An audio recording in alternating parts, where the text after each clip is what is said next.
Before this great flood that they talk about, there was one of our first teachers who was called Nanabojo, and he had a son that he loved very dearly, and he did everything with his son. He took him around and he taught him many things on the earth, and his son was told not to travel to leave the camp area by himself, because there are many great dangers out there. But of course, sometimes little boys are very curious, and he did. He took off, and he got lost, and he was never found again. So Nanabojo was very enraged. He was so upset. He went searching for his son, and he couldn't find him. He searched in many directions. And so he began to feel so upset that he started to destroy things of great importance, things that had spirit in it. And this made the Creator very upset. So the Creator decided to cleanse the earth with a great wave of water. And that water came and it flushed the earth, and not many things survived. Nanabojo saw the water coming, and he ran as fast as he could. He ran up the hills and up the side of a mountain, and he climbed up a tree as fast as he could. But he lost his balance and he fell. And when he fell, he grabbed onto branches, twigs in his hand, and then he fell into the water. As the waters began to slow down, not come at such a great rush, he still had these twigs in his hand. And Nana Bojo is known to be able to perform magic. So what he did was he was able to build a raft of a couple of logs from this handful of twigs that he had. And there he climbed himself onto the raft and floated.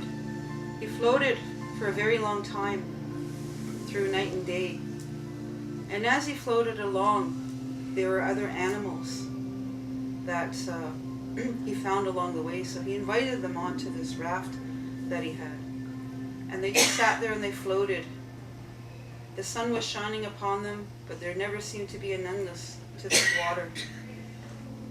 And he decided one day, one of those days while he was floating, that he wanted to dive down to the bottom of that water to get some earth. He knows, I know there's earth down there. He says, I want to go get some of that earth and make us a new land. And so that's what he did. He told all the animals his plan.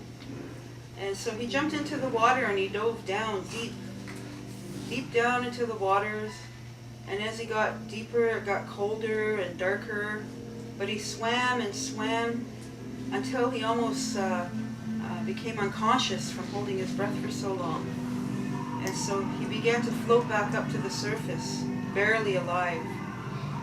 And so when he was, all the animals saw him and they went to grab him and save him and put him on the raft. He says, the water is just too deep, I just can't do it. And so they all lay there floating for a while longer. And one of another animal that was on this raft that he had saved, Mong, the loon. He said, I'll give it a try. He says, I'm a good swimmer. I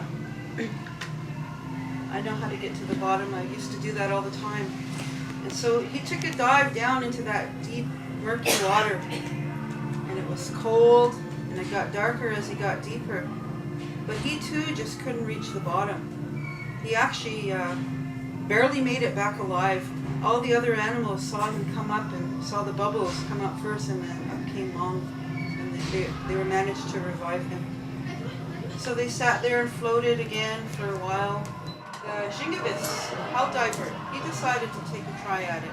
He says, I'm known to be able to swim fast. He says, so I'm going to take a try and I'm going to see if I can get that earth at the bottom of this water. And he too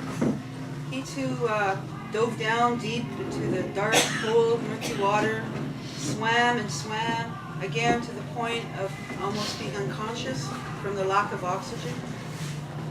But he couldn't do it. He too floated back up to the surface. And as he floated to the top, all the animals pulled him onto the raft to help him. And the next one that tried was the mink, Jean. He too floated up. He couldn't make it to the bottom of the ocean. And the next one that tried was Majikat, the turtle. He too dove down into that dark, deep, murky water. It got colder and darker as he neared the bottom. He thought he could reach out and grab it, but no luck. He too floated back up to the top.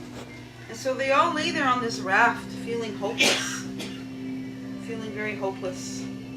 So one of the other animals spoke up in a soft voice, and it was Wajashk, the muskrat. Wajashk. And he says, I'll give it a try. And Hell Diver said, well, if I couldn't do it, what makes you think you can do it? He says, I'm a great swimmer. I'm strong. And Nana Bojo said, we have no right to judge this creature. If he says he can do it, I think that we should all believe in him and let him take a try. So he dove down into the deep waters, and he swam as fast as he could. His little paws were just paddling. It got darker and colder, and he went deeper and deeper, and he was just at the point of unconsciousness, and he